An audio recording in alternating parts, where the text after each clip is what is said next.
धारावीचे आमदार ज्योतिताई गायकवाड आपल्या सोबत आपण याच्याशी बोलणार आहोत. ताई, मुंबईत पाऊस पडतोय, बऱ्याच ठिकाणी झाडं कोसळलेली आहेत. काय नेमकं विरोधक म्हणून तुमची भूमिका काय? नक्कीच आम्ही याला विरोध करतो आहोत आणि ह्या मला आणि अजून दुर्दैवाचं काय तर आतमध्ये बोललं जातं, संवेदनशीलतेचं नाटक केलं जातं आणि बाहेर जाऊन हसलं जातं. ही अत्यंत काय म्हणतात वाईट घटना आहे. राज्याच्या इतिहासामध्ये ही वाईट घटना आहे. तुम्ही जेव्हा एखाद्या लहान मुलाचा मृत्यू होतो त्याचा हसं करता आणि जेव्हा मी स्वतः आई आहे, मला माहिती आहे की काय वेदना होऊ शकतात आपल्या मुलाला काय झालं तर ह्या लोकांना जरा सुद्धा संवेदना आहे सरकारला. तिथे 11 वर्षाचा मुलगा मेला. आता कुर्ल्याला एक घटना झालेली आहे. साकी नाक्याला एक व्यक्ती झाड पडून मेलेला आहे. त्या अशा मानखुर्दला भिंत पडली 6 व्यक्ती मिळत तर ते 6-7 वर्षाची मुलं होती, जी बाहेरची घरातली 4 लोक होती आणि बाहेरची 2 मुलं आली होती खेळायला. ती म्हणजे अशा घटना वारंवार घडतात. भिवंडीत लोक बुडून मेलेले आहेत. मी कालच सांगितलं की नेरूळमध्ये एका 2 मुलींना 16 आणि 20 वर्षाची मुलगी आहे, त्यांना शॉक लागलाय. म्हणजे अशा घटना ह्या सरकारने सारखा वारंवार घडतायत. ज्या ठेवी होत्या त्या 3 महिन्यामध्ये 4,000 कोटी ठेवी जर तुम्ही मोडल्या, त्याचा खर्च कुठे गेला? त्या नाले सफाईचा सगळा भ्रष्टाचार उघडा करा, या सगळ्या रस्त्याचे कॉन्ट्रॅक्टरचा सगळा भ्रष्टाचार उघडा करा आणि त्याच्यामुळे जे हे मृत्यू होत आहेत ह्याच्यावर कुठेतरी आळा घालण्यासाठी तुम्ही तयार व्हा. ना की खासदार आणि आमदार फोडण्यामध्ये जर तुम्ही ते ऍक्टिव्हनेस दाखवता तो ह्या मुंबई आणि महाराष्ट्र सेफ ठेवण्यामध्ये पण दाखवा, एवढे आम्हाला विनंती. या काळामध्ये खालच्या सभागृहाचं जे कामकाज आहे ते या ठिकाणी स्थगित करण्यात येते, काय म्हणाल?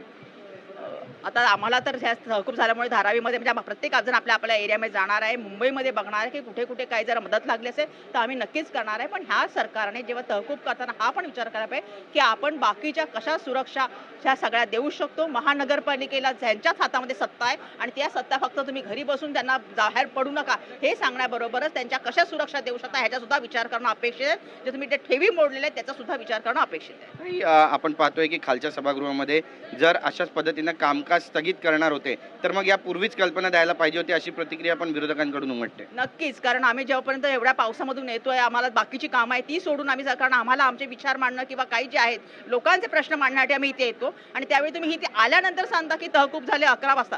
त्याच्या आधी तुम्ही मेसेज द्यायला पाहिजे. सकाळी मला तसं वाटलं होतं की तहकूब होण्याची शक्यता आहे. मी मेसेज पण बघितले पण काही मेसेज नाही, बातम्या बघितल्या पण बातम्यामध्ये पण काही नव्हतं, कारण मला धारावीमध्ये जाण्याचे हे होतं. त्यामुळे ह्या ज्या गोष्टी आहेत त्या खरंच चुकीच्या आहेत. तुमचं जे प्लॅनिंग आहे ह्याचं प्लॅनिंग कुठेतरी कमी पडतंय असं दिसतंय. हे सरकार कुठलंही प्लॅनिंग न करता दुसऱ्या गोष्टीमध्ये जास्त वेळ घालून ह्या सगळ्या गोष्टी करत आहे असं दिसतंय. पण आता अतिवृष्टीचा विधिमंडळाला सुद्धा फटका बसला असं म्हणावं आणि विरोधक म्हणून आता तुमची भूमिका काय असणार? घरी जाणार आता? नाही, आता घरी जाणं शक्यच नाही, कारण एरियामध्ये भरपूर कामं आहेत. लोक तिथे त्रास त्यांना होतोय. मी ऑलरेडी ह्याच्यामध्ये मांडलंय की आमच्या गल्ल्यामध्ये पाणी भरलेलं आहे, नाले सफाई झालेली नाही, त्यामुळे आमच्या गल्ल्या पूर्ण प्रॉब्लेम आहे. मेट्रोचं काम झाल्यामुळे तिथे ड्रेनेजची लाईन बंद झालेली आहे आणि त्यामुळे गल्ल्यामध्ये पाणी साठले. तर ह्या सगळ्या गोष्टीसाठी मला तिकडे जावं लागणार आहे. झाडं पडलेले ती बघायला लागणार आहे. कुठली धोकादायक झाडं असतील तर ती सांगावी लागतील कापायला. आणि या सगळ्या गोष्टीसाठी आम्हाला एरियात जाणं क्रमप्राप्त आहे आणि आम्ही जरूर तिथे जाणार आहे. आणि त्यामुळे इकडचं झाल्यानंतर आता आम्ही आतमध्ये एक राऊंड मारून मी जाणार, तिथेच बघायला जाणार आहे. राहुल नार्वेकर म्हणतात की अतिवृष्टी कुणाच्या हातात नाहीये, सर्वांनी सतर्क राहून काम करायला पाहिजे. या विधानाकडे कसं पाहता? अतिवृष्टी हातात नाही हे सगळ्यांनाच माहिती आहे, हे नवीन नाहीये. पण त्याच्यासाठी तुम्ही यंत्रणा कार्यरत करणं सुद्धा आवश्यक आहे ना. ती कधी करायची असते? ह्या अतिवृष्टीच्या आधी. त्यामुळे तुम्ही दरवर्षी अतिवृष्टी येणार ह्याच तुमच्या डोक्यात ठरायला पाहिजे आणि त्याच्या आधी कार्यवाही करणं अपेक्षित आहे. ती तुम्ही का केली नाहीये? तुमच्या हातात तुमचं केंद्र सरकार आहे, महाराष्ट्र सरकार आहे, महानगरपालिका आहे. एवढं असताना सुद्धा ह्या कार्यवाही होत नाही, हेच तुमच्यासाठी लाजिरवाणी बाब आहे असं मला वाटतं. तुमच्या बातचीत केल्याबद्दल